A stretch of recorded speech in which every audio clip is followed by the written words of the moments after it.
body, speech, mind supervision. So we brought the client's world into the group by sitting around and talking and asking questions. Now what?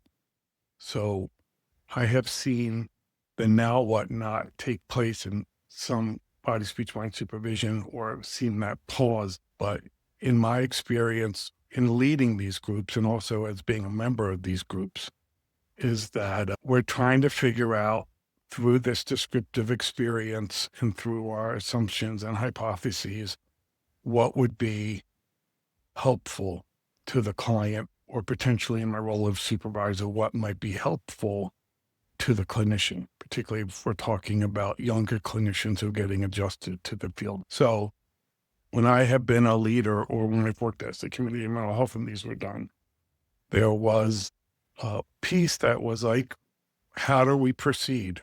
What's next? And to make sure the client was getting good care and hopefully making sure the supervisee or student was digesting the intensity of the clinical work that they're doing. So I thought maybe in this video I'd cover 3 general ideas about how we might interpret data from the phenomenological tradition, which I think body, speech, mind comes out of. So I'm thinking I would spend a little time talking about the descriptive phenomenological method, a little bit about heuristic method, and a little bit about hermeneutical methods, and show how these apply, don't apply, and could potentially apply.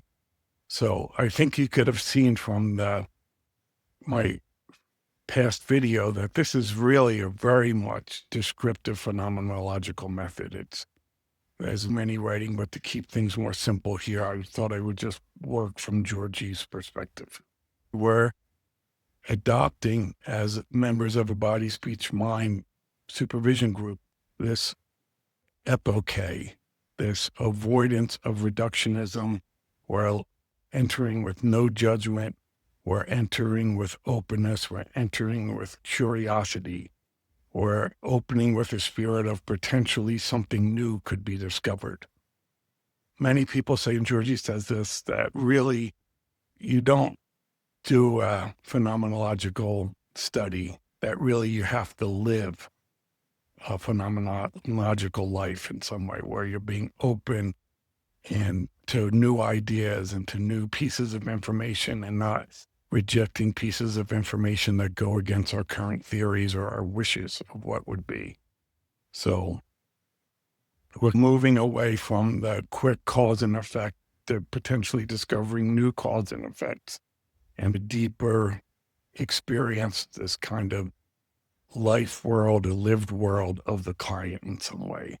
Now, this is very similar to Buddhism in that you just don't read a book about Buddhism and then work in a Buddhist way as a contemplative psychotherapist. In some way, it really has to be lived. You have to, over time, stabilize one's mind, recognize the patterns of one's mind, recognize when it gets closed down or rigid, and continue this practice of openness to direct experience that's in the moment. So I think, as you saw, going from this descriptive phenomenological perspective, we've collected a lot of concrete descriptions of the client's lived experience. So when we get done with the body, speech, mind presentations, there's a possibility for people to say what has come forward to them, right? Is there a way that we can engage with the whole? Right? Is there a way we can grasp the lived experience, the global meaning before we start dissecting anything in particular? So I think this is really, really important. This is where potentially new and creative ideas of working with our clients and even in the field can take place, where we're looking at how might we understand this whole thing that we've experienced in some way. So I really like this step as the next step, and people can talk about their experience in the group or general ideas in some way. But again, holding off on meaning units at this start. And these can be vague, poetic descriptions of what someone's response to this whole and this information that we got in the body, speech, mind presentation. But inevitably, we're looking at the next step is potentially moving into some kind of meaning units, right? What has stood out to people, right? Ideally, not pulling from their own theory. If there was never counseling or psychology or philosophy or studies of human beings and behavior, what might we see? What might be new or different that could be relevant to the client in some way? What seemed most important? Their withdrawal, their obsessive TV watching, their drug use, their relationship with people in their lives. So the idea of phenomenological research, one of the ideas is we're trying to get to the essence. So we'll never get there, never do it accurately. What would be the whole essence of the client or of the treatment that we're doing, right? So we're trying to avoid these cliche, casual, rote explanations. We're trying to avoid various speculation from various theories that maybe we heard a little bit of, but that we're forcing on in some way. And then we're trying to develop a new structure. What can we understand? How can we understand this client in a new way? So this is a radically idiographic approach to working with people. It doesn't mean you don't pull in past research and you don't pull in past theories and case examples and clinical examples, but we don't do this at first. We're looking more for kind of the essence and looking potentially for new meaning units. And from there, we might have a different or new approach. When I have done this in these various settings, that's what I like to do as the fourth step prior to giving clinical guidance or any clinical advice, is try to see it new and fresh and creatively.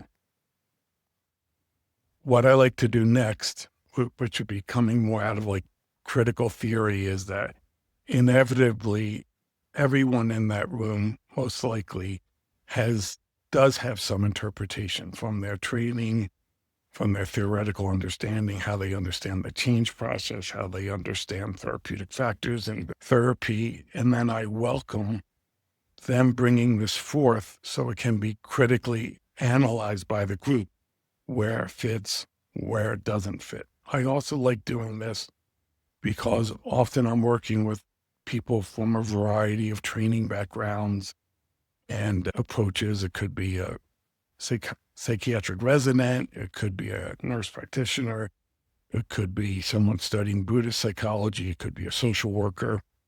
And I think this allows the group to learn from each other about how other people see things, expand their kind of basic knowledge base, but also present some challenges for people understanding their theoretical and their psychological kind of biases that they're putting in. And we can say how it fits and how it doesn't fit in some way.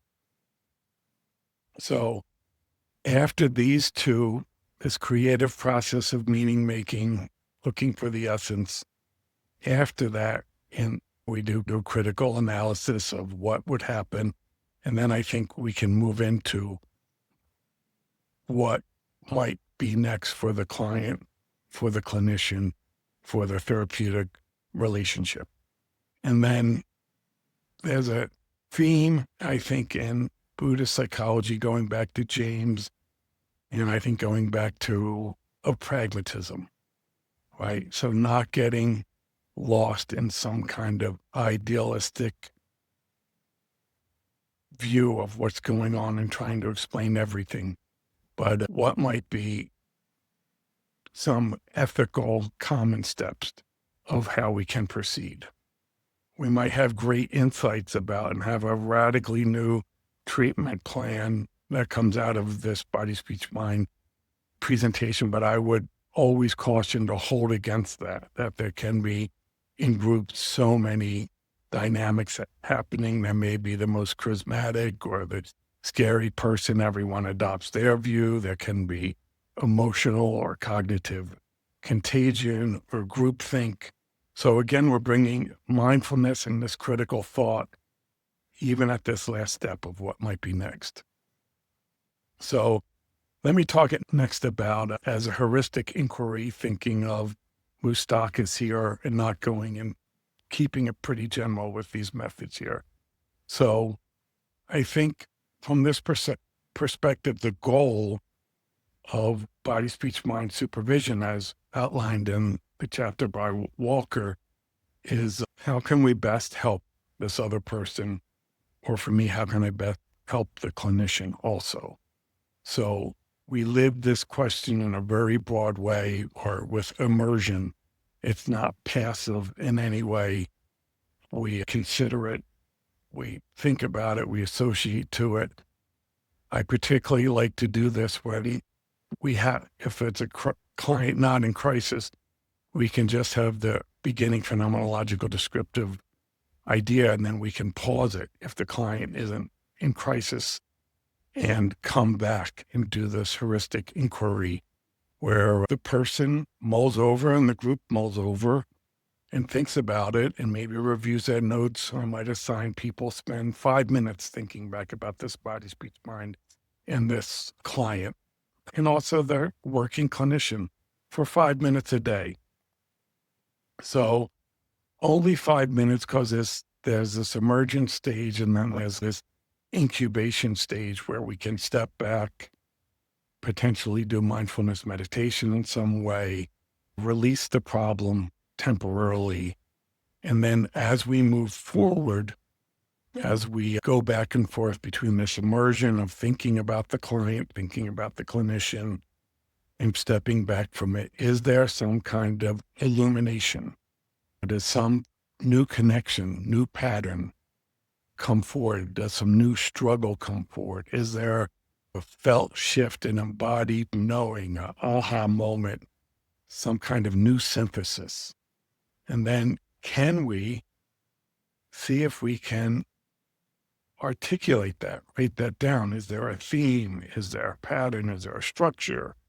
Is there kind of essential qualities of, say, hypothetically with the client, loneliness or meaninglessness, or working with unresolved grief or dreams deferred or never to come true? And then can we potentially bring this back into the supervision, our kind of understanding? And then is there some kind of integrative process there that we can, or what Mustakas calls a creative synthesis, that through this we can figure out some path to work for the client that would be helpful, and then maybe also some kind of path about, I'm always thinking of, as I work a lot with newer clinicians in some of my work and students, some developmental process. And I think this whole thing is a developmental process for younger clinicians or even clinicians with lots of experience who are fundamentalist to one theoretical approach, that they might be able to see things a new way and have their ideas critically examined by others and critically examined by themselves. So the last idea I'll present here would be this hermeneutical kind of research. How do we find meaning? So in this approach, I think this is very important, that meaning is always contextual. So I think this is going into the diversity literature, that someone's identity, someone's culture, someone's subculture really creates a different meaning of different behavior. What someone says means different things depending on the context. What someone might feel or how someone might act might hold different meanings in different contexts in some way. We become aware of what meanings we're making, not holding on to them as true. There's a thought in Buddhism, don't believe what you think in some way. And I think that what we're trying to do here is come up with potential meanings that would potentially help us work with the client in some way. As we saw in the other methods, there may be an embrace of the whole, right? What's the essence? What do we feel? What's most important? What stands out? And then we can move from kind of this whole, we can take a section of the case, a section of what was shared, and see how that fits into the whole. So we go from whole to parts, and then we reconsider it from parts to whole in some way. And we just go back and forth with this in some way. So we can look at many different things here. We can look at clients' cognitive schemas. We can look at the relational dynamics. We can look at how the current socio-political context is affecting our clients in some way, how their identities might be affecting how they're behaving. And we move through this back and forth and looking at everything in a context. And then very tentatively think about what this may mean, how this may inform us. And again, we try to put this into language, which of course is limiting, but it's the best we have to communicate, although we could use more abstract language of metaphor, or people could give a painting or even a dance of the client and the meaning that's being made in some way. And so as we have this new hermeneutical understanding, we could potentially use that to inform how we move forward. So let's say hypothetically, if the client with treatment-resistant depression in some way, it's not that we wouldn't look at all the research and all the theory about dysthymia or treatment-resistant depression, and that can be part of our integration, but we're also open to new ideas or new integrations in some. So I think as we go through body, speech, mind, we are thinking human beings are meaning-making machines. We are structure-creating machines. I like this approach of holding it back, that's seen in all these traditions, including Buddhist traditions, the quick interpretation, the forcing it into a paradigm, and then the creative process of both what's new, what's idiographic, what's the complex intersectionality of dynamics and identity and culture, and along with what might be known from these kind of more reductionistic perspectives that we have about how to treat different mental health challenges in some way. I haven't done this. I thought it would be fascinating, maybe not helpful, and some of you may have strong reactions to this, is that if we were to record a body, speech, mind, a presentation, and to put this through some large language modeling, would they potentially pick up on something that we missed as human beings or a group? It reminds me of just having raters when we're looking at phenomenological research, or really a supervisor is a rater looking at things from potentially a new perspective to see what stands out for them. And of course, we wouldn't believe whatever these large language models or AI tells us about the case or the themes, but we could consider it. I remember when I was doing my dissertation, I put the interviews through SPSS and felt like I discovered things that I already knew, and also made me look at some things differently in some way. So I hope this kind of gives you some idea of body, speech, mind. I wanted to bring in, given that I'm giving this talk at a humanistic existential organization, some ideas that combine Buddhism and existential humanistic psychology and how we understand cases, from idiographic to contextual to meaning making, and really encourage you to maybe consider bringing this into some of your supervision work, or even in your own considerations of clients in some way.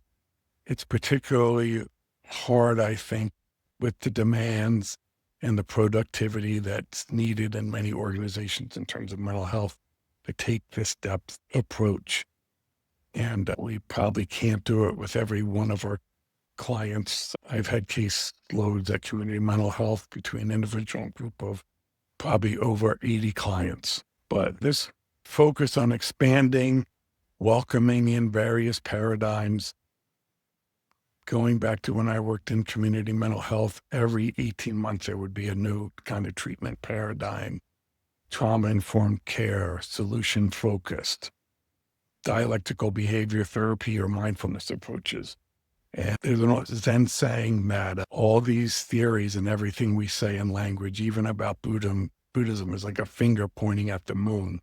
It's not the moon. It's not the essence of the person. It's not the fullness of who we're working with or fullness of the therapeutic relationship, but it points us in the right direction in some way. So I hope you found this interesting and helpful, and I have a couple more videos I'll make about body, speech, mind.